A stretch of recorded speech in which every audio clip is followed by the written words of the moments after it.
Kita akan bahas terkait sosok besar di balik ijazah Jokowi bersama Rehkumanan, Wakil Ketua Pradi Bersatu yang juga pelapor penuding ijazah palsu ke polisi dan ahli digital forensik yang menuding ijazah Jokowi palsu, Rismon Sianipar. Selamat malam Bang Rismon, Bang Rehkumanan. Ini kalau sekarang sudah sampai mana Bang Rismon after gelar perkara khusus kemarin? Lalu juga di Polda Metro Jaya masih ada laporan dari Pak Jokowi. Kalau dari tim Anda sudah dapat kemana ini progres after ini? Sudah ada undangan lagi, sudah ada undangan untuk klarifikasi lagi atau seperti apa? Belum ada sama sekali, Mbak.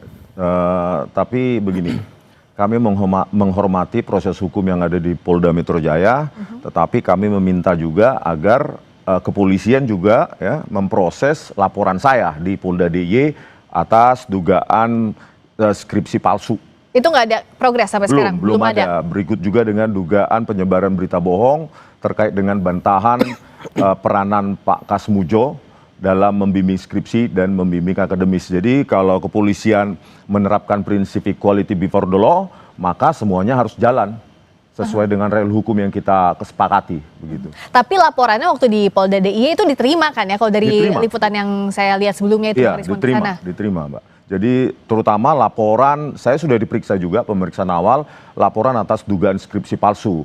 Karena kami itu sangat kecewa dengan penjelasan atau metode forensik yang tidak dikenal dalam forensik digital, ya, forensik analog juga begitu. Dirtipidum menjelaskan bahwa lembar pengesahan skripsi Joko Widodo itu produk dari letterpress atau handpress hanya karena telah diraba, dirasakan ada cekungan, langsung disimpulkan secara prematur. Oleh karena itu, supaya Polda DIY melanjutkan proses hukum yang diperlukan untuk menguji apakah lembar pengesahan skripsi tersebut itu berasal dari tahun 1985. Nah, artinya apakah kalau di Polda Metro Jaya didorong untuk diselesaikan oleh pihak Anda, Bang Rehkumanan, yang di Polda DIY juga laporannya Bang Rismon harusnya diproses dengan hal yang sama? Ya, artinya kalau terhadap dua laporan polisi ya yang sudah ada ini saya mendukung penuh ya. Secara personal saya mendukung penuh. Dua-duanya? Biar dua-duanya berjalan aja, beriringan. Tapi pastinya perlu saya jelaskan di sini bahwa Polda Metro Jaya telah melakukan penyitaan terhadap ijazah Pak Jokowi yaitu S1 maupun yang SMA. Nah, sehingga menurut saya yang apapun yang dilaporkan oleh Bang Rismon kepada Polda DIY itu ya pastinya mereka akan sedikit banyak mengalami kelambatan. Karena kenapa? Karena ijazah aslinya sudah disita oleh pihak Polda Metro Jaya. Nah, terkait skripsi mungkin yang disampaikan atau yang dilaporkan oleh Bang Rismon ini, ya pastinya kita juga akan minta nanti diuji, ya kan? Dalam arti ketika proses penyelidikan mungkin masuk nanti ke penyidikan, ya kita juga akan meminta biar diuji lab saja. Tapi kalau memang pihak kepolisian nantinya ketika memanggil, mohon maaf Pak Jokowi, dalam hal ini untuk dicek lab barangkali skripsinya, ya kita juga akan mendorong Pak Jokowi untuk di dalam proses penyelidikan untuk diserahkan saja. Karena kenapa?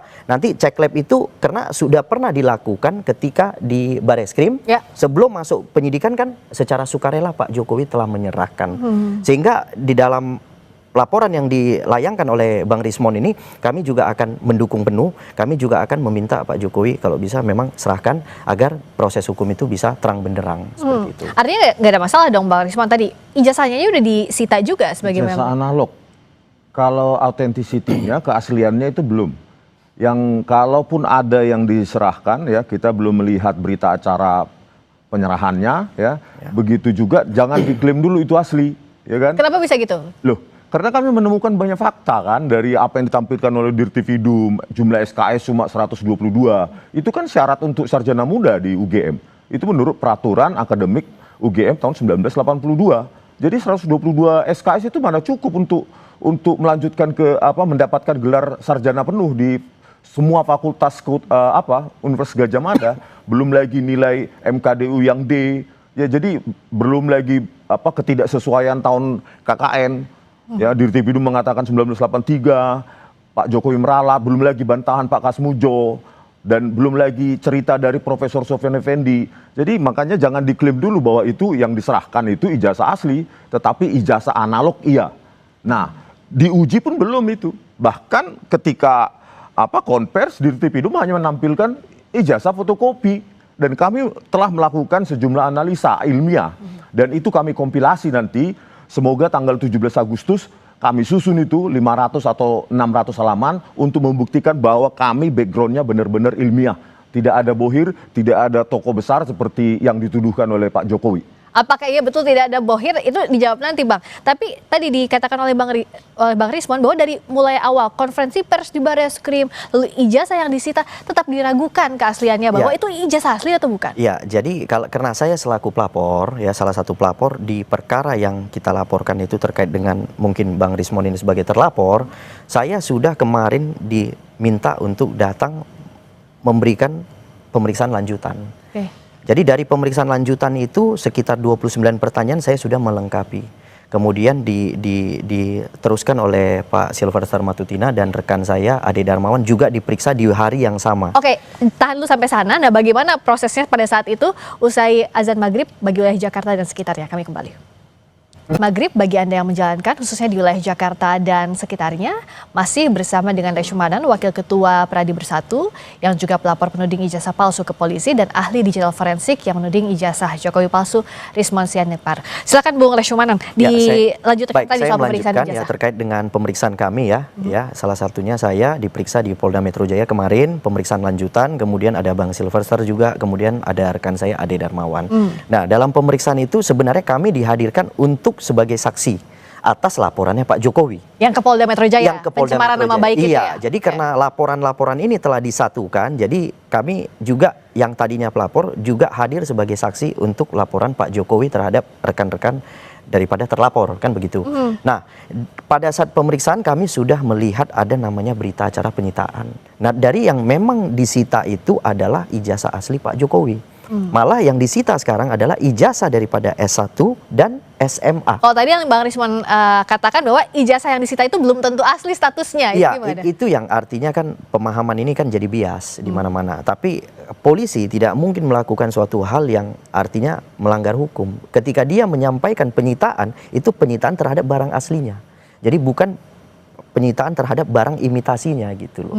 Jadi menurut saya apa yang bisa sah-sah saja ketika Bang Rismon karena kan tidak melihat langsung. Tapi saya rasa karena kita kan warga negara, kita tahu bahwa polisi inilah yang diberikan oleh negara hak konstitusi untuk melaksanakan hukum. Jadi ketika dia melaksanakan penyitaan, menurut saya apa yang dia lakukan itu sudah sesuai dengan SOP gitu. Jadi tidak perlu lagi kita bantah gitu. Artinya pendapat Bang Rismon ini akan membuat makin bias masyarakat. Jadi saya meminta supaya Bang Rismon ini juga harusnya menyerahkan kepada hukum, ya kan, kita ikuti saja, kita lihat nanti. Pastinya saya nyatakan penyitaan itu adalah produk asli yang disita. Produk asli yang disita, nggak usah diraguin harusnya, kata Bang Rismon. Tidak dong, ya dengan banyak histori kepolisian juga memanipulasi barang bukti digital. Ya misalnya? Kan? Kasus Jessica Wongso, kasus Vina Cirebon, kasus KM50, kasus Verdi Sambo. Oleh karena itu kepolisian perlu pengawasan. Nah, pengawasan itu kan bisa kita lakukan kalau transparan. Kalau bukan hanya klaim-klaim, nah jelaskan kepada publik, tunjukkan aslinya di mana, metode forensiknya apa, output variabelnya apa, baru kita percaya. Apa yang dianggap oleh Bang Rismon dan kawan-kawan itu tidak asli yang disita oleh polisi, seperti yang tadi dikatakan Bang Reshumanan, itu ijazahnya asli sesuai dengan ketika SOP. kuliah ya menempuh studi terutama di perkuliahan, kita kan ada observasi, pengamatan, terus analisa, baru kesimpulan. Terus kalau hanya diberikan kesimpulan, bagaimana kita percaya? Sementara publik aja pun mengobservasi pun belum pernah. Melihat begitu dalam bentuk digital pun belum pernah. Tapi kita dipaksa untuk percaya. Belum lagi kita minta metode forensik apa yang dilakukan oleh kepolisian. Outputnya bagaimana? Apakah sudah uji kertas, uji tinta, jenis tinta, dan segala macam? Kan tidak pernah ada. Pondasi kami adalah, kalau skripsinya bodong, maka dia akan melahirkan ijazah yang bodong juga. Gitu. Identik yang diuji oleh Barreskrim sudah kami bantah. Kami bantah mentah-mentah pada saat sidang gelar perkara khusus, dan tidak ada bantahan dari pihak Pak Jokowi maupun pihak dari Barreskrim, padahal kami tunggu di situ. Karena apa? Ilmuwan itu bisa salah loh. Kami siap salah dan dihukum begitu. Nah, tapi Bang Rismon, apakah memang kalau dari pihaknya Bang Rismon, ya untuk dijelaskan juga, apapun yang disampaikan polisi, apapun yang disampaikan pihaknya Pak Jokowi pasti dibantahkan, tidak akan ada jawaban memuaskan untuk Bang Rismon dan kawan-kawan. Memangnya apa yang disampaikan selama ini? Kan langsung jump into conclusion. Kan Hanya dibilang asli, metodenya apa, penjelasan proses akademiknya saja dari UGM itu nggak pernah dijelaskan secara utuh. Terdaftar sebagai sarjana muda sejak tahun akademik 1980-1981. Tahun akademik berikutnya juga sarjana muda. Tiba-tiba ada transkrip nilai 122 SKS. Itu pun tidak final karena kami punya ya yang tahun 1985 transkrip nilai akhir itu tidak ancur-ancuran seperti itu. Nilainya malah tulis tangan. Nah, bukti-bukti yang disampaikan tadi bukan karena ada bohir di belakang Bang Rismon dan kawan-kawan, tapi jawabnya nanti usai jeda di Sapa Indonesia Malam. Kami segera kembali.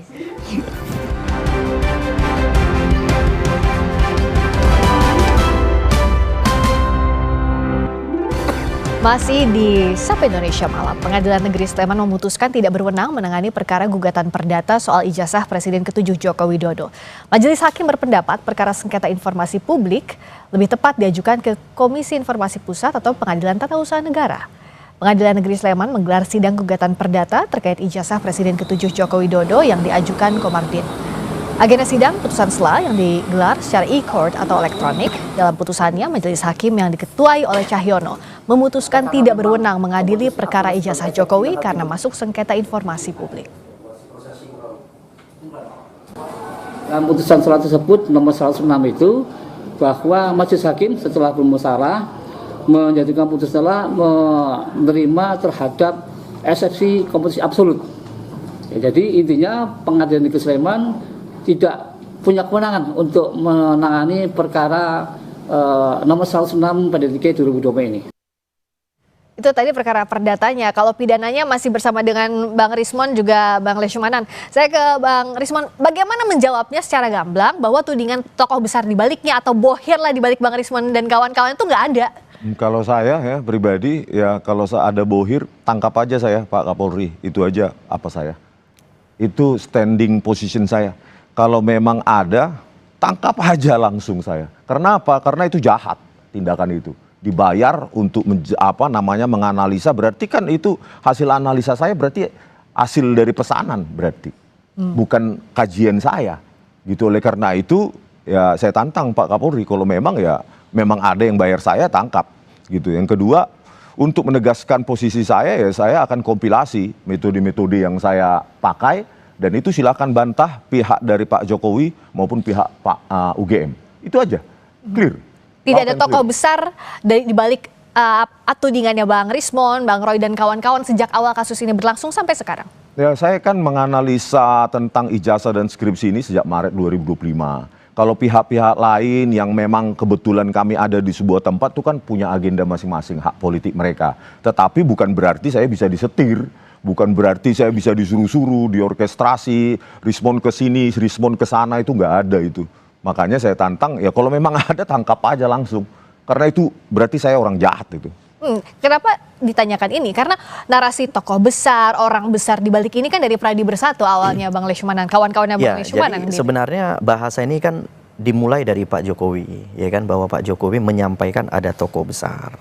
Nah, tokoh besar itu ya kemudian dilanjutkan oleh Pak Silverstar dengan menyampaikan ada Partai Biru. Ya, kemudian selanjutnya dilanjutkan oleh rekan saya ada baju biru.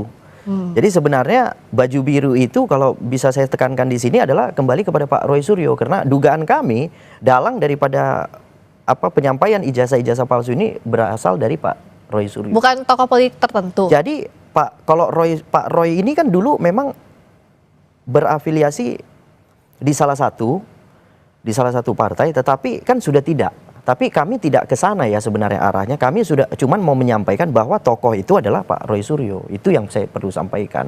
Gitu. Karena dalam beberapa kesempatan saya perhatikan Pak Roy Suryo menggunakan baju biru. Jelas itu. Bang Silvester juga pernah bilang mantan petinggi Indonesia. Siapa maksudnya petinggi itu? Nah, kalau petinggi itu ya artinya mungkin Pak Roy kan juga salah satu mantan petinggi kan sebenarnya kan. Bisa aja karena Pak Menteri, kan, gitu. mantan Iya, menteri. betul. Jadi kami tetap ngarahnya kepada Pak Roy Suryo, tidak ada orang lain. Bang Rismon lihatnya apa iya sejak awal tudingannya ke Bang Roy Suryo yang dimaksud oleh Pradi Bersatu dan kawan-kawan? Kalau saya mandang ya janganlah Pak Jokowi ini bias sekali seperti itu, jangan terjadi adu domba. Ya, bagi saya ini adu domba. Saya sudah seringkali bertemu dengan Pak Roy Suryo, kita mengkaji hal yang sama. Terus memang dalam kasus ini memang kita sama. apanya sudut pandang keilmiahannya, makanya kita bertemu. Kasus Jessica Wongso kami berhadapan diametral. Itulah keilmiahan bahwa kadangkala kita bertemu dalam satu hasil analisa yang sama. Saya sudah bilang sama Pak Roy Suryo, kalau nanti ada kasus lain ya kita siap untuk saling hadap-hadapan begitu. Oleh karena itu ya ini dituntaskan aja dengan, tadi kaitannya dengan PN Sleman dan PN Surakarta itu sampai NO tidak berwenang, itu harusnya kesempatan emas untuk Pak Jokowi sebenarnya untuk menunjukkan ijazahnya kepada publik yang Anda pakai untuk pencalonan presiden 2014-2019, dan itu kan hak publik. Harusnya kan pengacara-pengacara itu tahu Undang-Undang Nomor 14 tahun 2008 ya, ijazah yang pernah dipakai untuk mendapatkan jabatan publik itu kan sudah menjadi milik publik, sebenarnya milik rakyat itu ijazahnya Pak Jokowi itu. Tetapi inilah sangat panjang ya, jalan berliku. Oleh karena itu kami tegaskan bahwa kami tetap ilmiah. Saya, Pak Roy Suryo dan Bu Tifah tetap ilmiah. Tanggal 17 kami buktikan pada Indonesia bahwa kami benar-benar pada jalur ilmiah gitu, Bang Luchmanan. Gimana Bang Luchmanan? Ya, kalau artinya kan gini, apa yang disampaikan mungkin Bang Rismon dengan kawan-kawan itu kan secara ilmiah yang mungkin memang secara keilmuan daripada Bang Rismon kan gitu. Tetapi dalam proses yang kami laporkan ini kan dua hal yang berbeda. Yang kami laporkan adalah tuduhan palsu, ya. Yang kami laporkan ini adalah suatu tuduhan palsu terhadap suatu produk. Kan begitu kan? Tidak terima bahwa produk itu disebut palsu. Iya, kami tidak terima bahwa salah satu produk itu yang pernah digunakan Pak Jokowi sebagai instrumen itu dinyatakan palsu. Karena kenapa? Pihak Bareskrim telah menyatakan bahwa produk itu asli. Kemudian pihak universitas yang mengeluarkan produk itu telah diperiksa dan menyatakan itu asli. Kemudian ada teman-teman kuliahnya Pak Jokowi telah diperiksa dan menyatakan memang benar berkuliah dengan bersama gitu. Artinya dengan metode, dengan perbandingan itu kami menyimpulkan memang ini adalah tuduhan palsu. Sehingga terhadap laporan kami maka dinaikkanlah dari tahap penyelidikan ke penyidikan. Jadi yang bisa saya komentari di sini adalah bahwa laporan kami telah naik penyidikan. Metode yang akan digunakan terhadap pemeriksaan laporan itu mungkin kami juga akan menggunakan ahli. Ya kan, mungkin ahli yang akan disediakan oleh pihak polisi gitu. Jadi sehingga ya boleh-boleh saja nanti Bang Rismon dan kawan-kawan memberikan keterangan itu pada proses penyidikan. Ketika dipanggil kooperatif datang sampaikan seluruh metode-metode itu disampaikan. Nah, nanti metode yang disampaikan dalam BAP itu akan diuji kembali oleh ahli yang disediakan oleh pihak kepolisian. Oke, berarti last but not least untuk dua-duanya Bang Rismon dulu. Satu, untuk adu bukti saat untuk kasus yang sudah naik penyidikan, termasuk menunggu juga laporannya Bang Rismon bagaimana nanti nasibnya. Yang kedua, adu bukti juga bahwa tidak ada orang di balik Bang Rismon dan kawan-kawan. Itu apa yang mau disampaikan? Ya ini makanya kami menuliskan secara komprehensif ini, silahkan dibantah nanti ya mau. Sebenarnya bantahan itu yang paling efektif adalah pada saat gelar perkara khusus, dan kami inginkan harusnya terbuka untuk publik. Tetapi apa yang kami dapatkan zonk. Ahli dari yang didatangkan oleh Pak Jokowi juga tidak membantah apapun tentang argumentasi kami. Oleh karena itu kami kompilasi, dan ini kalau memang Polda memanggil kami lagi ya kami jelaskan. Kalau bisa BAP itu 500 halaman nanti kami buat. Silahkan ketik begitu loh. Oleh karena itu ya kami tetap berpendirian yang sama dari dulu. Saya sejak meneliti Maret 2025 ini saya pergi ke lapangan. Tapi diprotes, kok sudah kesimpulan, ya inilah untuk memperkuat fakta lapangan dengan analisis secara komputer gitu loh. Bahwa digital forensik itu dalam kasus besar pernah kok dipakai untuk menyelesaikan atau mengotentikasi, menunjukkan bahwa dokumen analog palsu. Dua bisa saya katakan yaitu Killian Document dan Hitler's Diaries. Itu dokumen analog palsu ya, disimpulkan digunakan digital forensik untuk mengotentikasi, untuk membuktikan bahwa itu palsu. Jadi mana salahnya?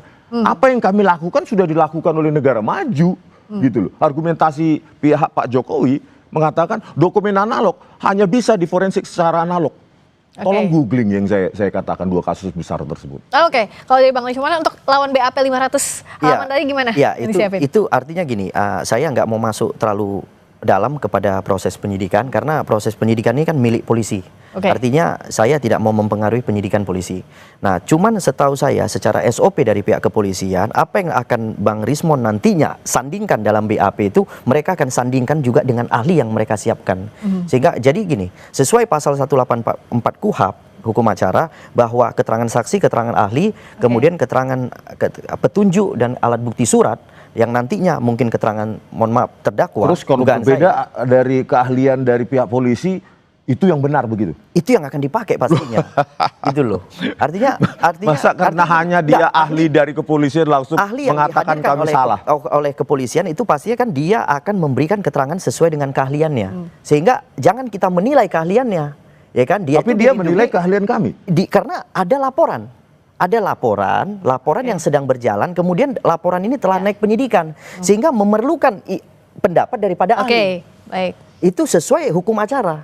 Jadi jangan kita bantah hukum acara ini. Oke, melodramanya masih berlanjut. Tampaknya Siap. di proses pembuktian masing-masing silahkan siapkan termasuk apa saja yang baru. Kalau bukti-bukti tadi kan sudah disampaikan, masih banyak. Masih banyak yang saya simpan. Apa saja episode baru yang akan dikeluarkan Bang Rismon dan juga Bang Leishman dan kawan-kawan, kita akan nantikan. Terima kasih Bang